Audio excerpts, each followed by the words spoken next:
Well, guys, it's almost October, and October is Halloween coming up, and that's my favorite time of the year, my favorite holiday. And I'm back with another video here. As usual, I have a record to show you. This is the only one I picked up today. I've never heard this record, and it says there's the hit single "Gypsy Man" and "Me and My Baby Brother." And this is still in a shrink with a hype sticker on there shaped like red lips. Um, this is one of their albums that I haven't listened to.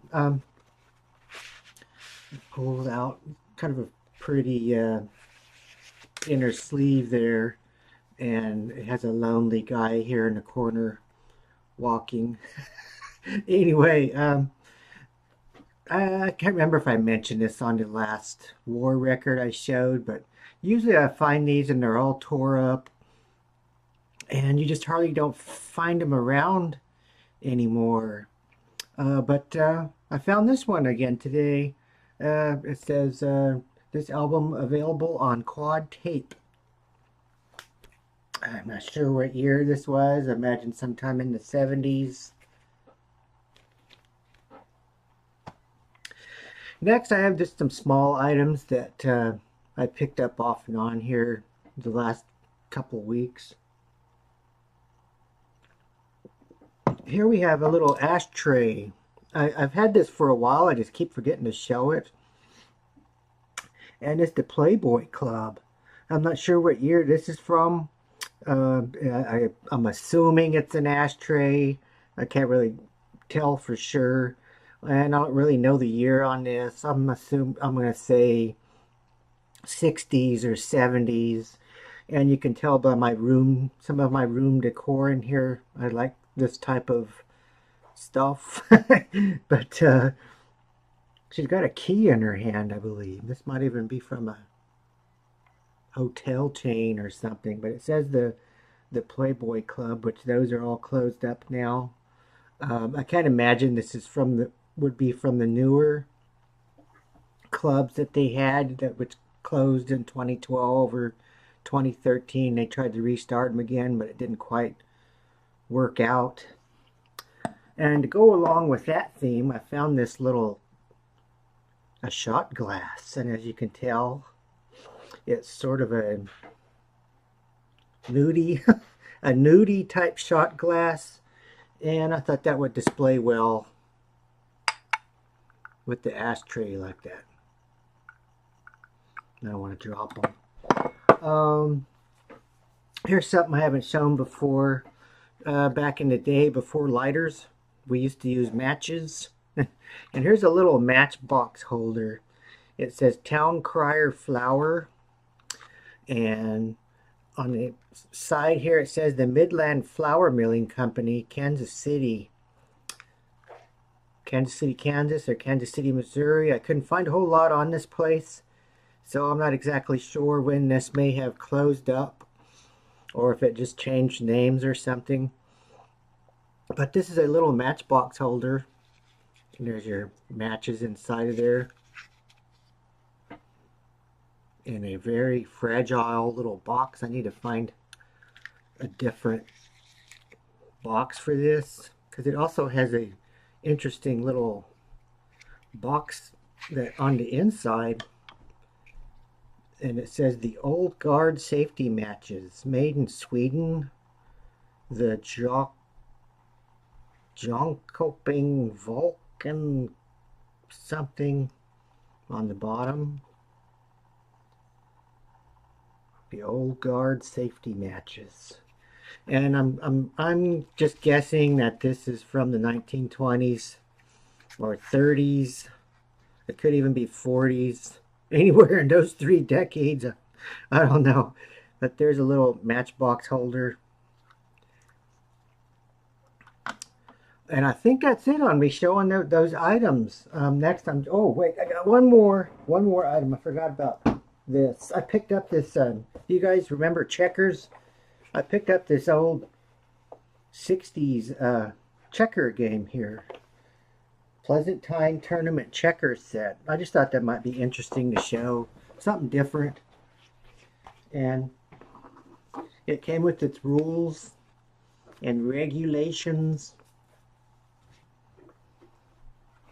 The checkerboard itself needs a little bit of cleaning, but otherwise it's in great shape for 1960s, the black and white type checkerboard there. And it has the full set of checkers, which are made out of wood. You can stack them to make your king, things like that. But that's just another interesting item. We've been playing checkers here off and on lately. It's kind of become a game that I want to play again. I haven't played it in years. I used to play it with my uncle. When we used to play a lot of, not a lot. We had some board games. We had checkers, Monopoly. Naturally, had Monopoly, and we could play all night on that one. And I remember this game called Risk, I think. That's about the only ones I really remember us having. And we had a game called Operation, where you have to pick the little parts out of a guy that looks like he's on an operating table, but we always lost the parts or didn't have batteries for it or whatever. But the checkers, I always remembered us playing when I was a kid. We would be up all night playing checkers, and nowadays it's video games. Let's see. Lastly, I had a book around here somewhere. Oh, here it is. I set it down here. I've been reading this off and on. It's one of those books where I can just read it over and over. It's called The Butterflies of Taiwan and Other Fantasies by this J.D. M. McGovern.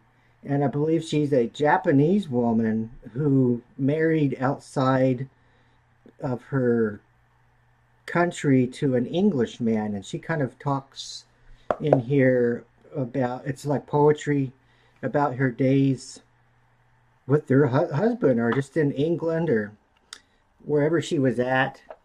But this has somebody's name in here. Something 1924. And it's The Butterflies of Taiwan. And it's W. Heffer and Sons, Cambridge,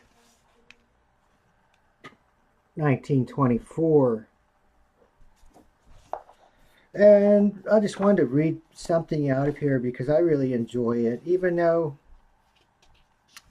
this would be a nice book for a lot of women would probably like this. She's talking from a woman's perspective on a lot of these things about pregnancy, religion, that sort of stuff.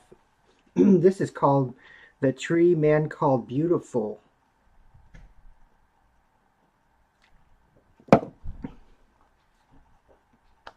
They distorted and twisted my life, my manners, my belief in what was right and wrong. They said I must be shaped and molded in mind and body and manners, according to the law that Confucius had made for women, until I was beautiful in mind and body, and they took the tree that I loved, the young tree that I called mine, and bent its branches and twisted them, and tied them down with cord. That too must be beautiful, they said, according to the law that worthy ancestors had made for trees. It must be right, I thought. Ancestors, many grandfathers back, had made the law.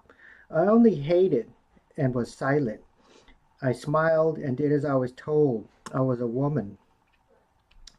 Then one night the tree, in growing, burst the cords that had bound its topmost branch.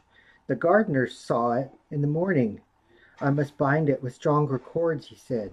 The tree was only a tree. It could not move or kill, so the gardener bound it again, and it grew with twisted branches, distorted as the gardener willed. And men called it beautiful. But I had seen the beauty of that tree branch against the morning sky. It gave me strength and courage. Now I am free. Now I am a free branch from a tree of ancient lineage, one whose name is not mentioned in her father's household. She has defied the law that Confucius made for women, they say. But I have grown free as the God intended trees to grow, and women. That last little line there, I'm kind of taking it that her family shunned her um, from, they shunned her because she married somebody that they didn't want her to marry, apparently. And they didn't talk to her anymore. And that's kind of what I got out of that little story. But anyway, that's a great little book.